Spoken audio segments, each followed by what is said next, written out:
Saya nak dahului dulu dengan makcik-makcik yang ada depan ni. Jarang saya bercakap Helmi. Kalau Helmi kata tengok akak nak rasa nak taram, samalah. Jadi kepada semua saudara, saya nak buka pentas ceramah ini bagaimana. Hari ini di TikTok, dalam perjalanan saya ke sini pun, heboh dimainkan isu apa?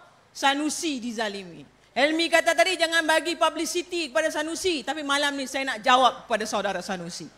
Isunya apa? Rakyat jangan terus diperbodohkan oleh Perikatan Nasional. Rakyat jangan terus terima bulat-bulat Perikatan Nasional. Isunya saudara, penahanan saudara Sanusi itu berkaitan dengan penghinaan kepada institusi diraja. Isu besar yang melibatkan institusi diraja yang selama ini kita pertahankan, dan hari ini kita lihat bagaimana Perikatan Nasional boleh mengangkat seorang. Dia turun hari ni, dia dok angkat tangan macam Anwar Ibrahim. Konon dia lah hero. Saudara, saya nak tanya kepada penyokong-penyokong Perikatan Nasional yang di belakang sana. Saya nak tanya kepada mereka, tolong WhatsApp pimpinan mereka. Kalau mereka kata Sanusi tak hina institusi diraja, kalau mereka kata ini pendakwaan politik, ini adalah kerja jahat nak menyekat gerakan Sanusi. Saudara, tengok di TikTok hari ini, tak ada satu pemimpin tertinggi Perikatan Nasional yang hadir semasa kes Mahkamah Sanusi dibicarakan. Pagi ini ketika kes itu dibawa ke mahkamah, tak ada Muhyiddin Yassin, tak ada Taqiyuddin, tak ada Tuan Guru Hadi Awang, tak ada Azmin Ali, tak ada pimpinan utama Perikatan Nasional yang hadir kerana mereka tahu kes yang sedang dihadapi oleh Sanusi ialah kes yang melibatkan institusi diraja. Ada orang yang tengah berfikir nak jadi Perdana Menteri, jadi dia tak pergi ke kes Sanusi kerana dia takut kalau dia jumpa Agong, Agong tanya dia, Muhyiddin, kenapa hampi kes Sanusi hari itu? Bukankah kes itu melibatkan institusi diraja? Dia takut tak dapat jadi Perdana Menteri. Ada orang yang merimpikan nak jadi menteri besar di Selangor. Dia tak pergi support kes Sanusi kerana dia tahu kalau dia pergi nak jumpa Sultan Selangor nak jadi menteri besar, dia takkan boleh jadi menteri besar. Saudara, ini hakikat yang rakyat di bawah perlu tahu. Kemudian bila Sanusi buat, kononnya kita dizalimi, saya diambil di bilik pukul 3 pagi, saya ni ini. Saudara, kenyataan Ketua Polis Negara sebentar tadi, petang tadi, dia menyebut dengan jelas, panggilan telefon telah dibuat kepada saudara Sanusi. Panggilan telefon dibuat, tak angkat, reject call. Selesai saja Sanusi, dia telefon Setiausaha Sulit Kanan Sanusi. Telefon 10 kali, pun reject call. Tak habis lepas tu, telefon pula Setiausaha Politik Sanusi. Pun tak angkat, reject call.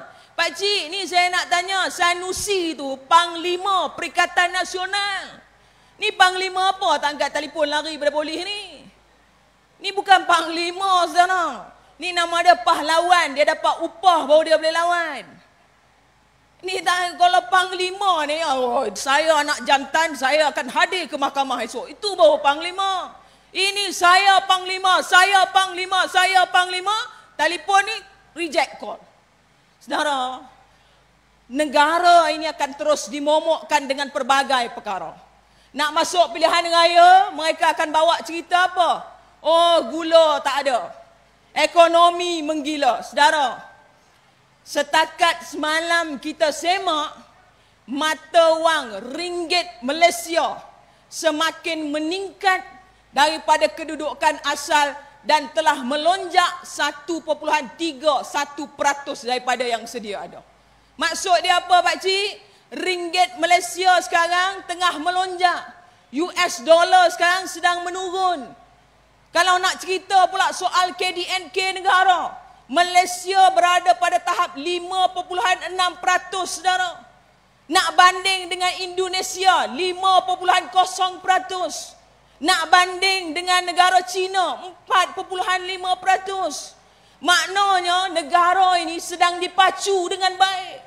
Nak sebut soal inflasi, Malaysia sedang pada tahap yang baik dengan inflasi bernilai 23.3%, saudara.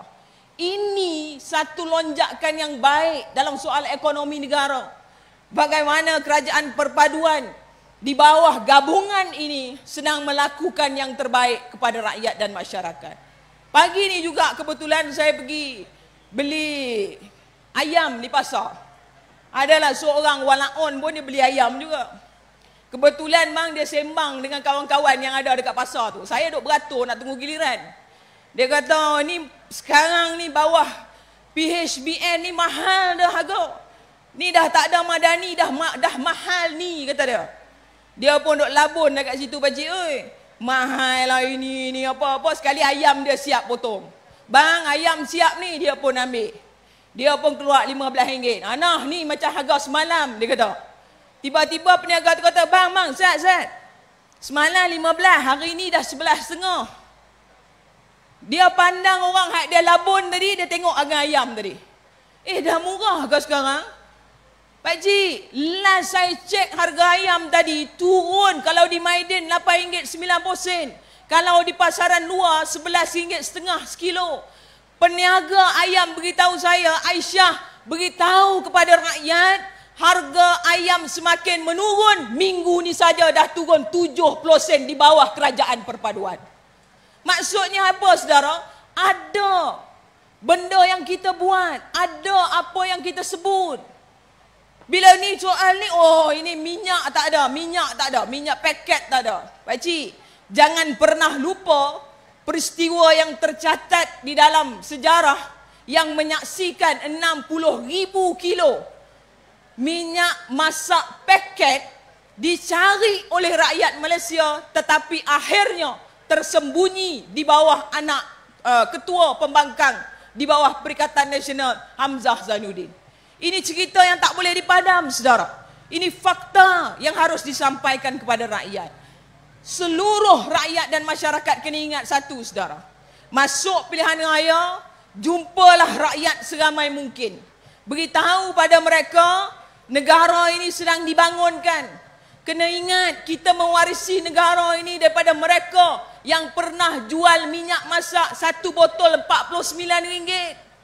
Kita mewarisi negara ini daripada orang yang pernah jual sekilo ayam mencecah RM15-16. Dan kita sedang mengolah dan membangunkan semula negara ini, saudara, mengikut kapasiti kita, mengikut keadaan semasa. Dan diberitahu hari ini oleh Perdana Menteri, Gili, syarikat yang buat proton di dalam negara kita, bersetuju untuk melabur RM10 bilion untuk pembangunan ekonomi negara. Maksud dia apa, Kak? Maksud dia ekonomi sedang dibina. Kalau mereka kata, oh ini tipu, oh mana ada ini, PM bila buat semua keputusan tak berlaku, oh ini kalau umum tak dibuat. Saudara, contoh itu pelbagai. Dan apa yang sedang kita buat sekarang, sedang kita aturkan di seluruh negara untuk kita lakukan yang terbaik untuk rakyat di bawah. Sebab itu kalau mereka akhirnya akan menggunakan apa? Menggunakan isu soal institusi agama yang akan dimomokkan kepada rakyat. Tengoklah ni nanti di AP. Sekarang orang dah tak panggil dah. Orang duk kenakan UMNO Barisan Nasional duk sebut AMDAP. Ni malam ni dengar saya nak pertahankan UMNO. Jarang saya buat. Saudara, mereka ini orang yang memainkan isu kononnya, oh ini boneka kepada DAP. Ini UMNO ini alat kepada DAP. Ini UMNO ini pekakas kepada DAP. Saudara, DAP yang mereka tuduh itu bukan orang yang didakwa di mahkamah pagi ini kerana menghina institusi diraja. Orang yang mereka kata UMNO yang sebagai kuda boneka ini lebih jujur dalam politik berbanding dengan Perikatan Nasional yang jilat semua parti politik demi kelangsungan politik mereka. Kamu nak sentuh, saya dulu pun lawan UMNO. Sebab itu saya nak beritahu pemimpin PAS. Ini nanti dia akan serang lah Aisyah. Saya kata tak apa, nak serang-serang lah. Dulu yang penuhkan tim Milo kamu tu akulah. Yang pusing seluruh tempat berceramah di pentas PAS tu akulah. Tapi tak apa saudara. Saya nak beritahu bagaimana Islam itu akan dimomok dan dimainkan saudara. Tapi ambillah contoh. Walaupun Perdana Menteri tidak bertemu Sanusi, tapi turun sahaja Perdana Menteri dan barisan kepimpinan kepada negeri Kedah. Kerajaan Perpaduan mengumumkan 8.9 juta peruntukan untuk institusi Islam di seluruh negeri Kedah. Maksudnya apa saudara? Nak bela rakyat, nak bela orang Islam, nak bela agama, tak perlu tunggu PAS, pakai kopiah, pakai jubah untuk bela mereka. Nak bela rakyat, nak bela Melayu, nak pertahankan Melayu, kamu buat cara yang betul. Jangan main sentimen rakyat untuk menang seperti itu. Ini saudara, akhirnya kepada anak-anak muda, turunlah secepat mungkin ke bawah. Kalau mereka kata mereka mencipta gelombang ketika PRU 15, saudara, saya nak beritahu, gelombang telah berlalu. Tunggu, kita akan bangkit, jatuhkan rejim ini dalam pilihan raya yang akan datang. Kalau apa pun yang mereka cuba katakan saudara, yakin dan percaya rakyat di bawah ini ada untuk kita. Dan rakyat di bawah ini senang dengan perubahan yang sedang berlaku. Saya mohon maaf kena bergegas ke seberang jaya. InsyaAllah akan disusuli dengan penceramah-penceramah yang lain. Sekian. Wabillahi taufiq wal hidayah. Wassalamualaikum warahmatullahi wabarakatuh.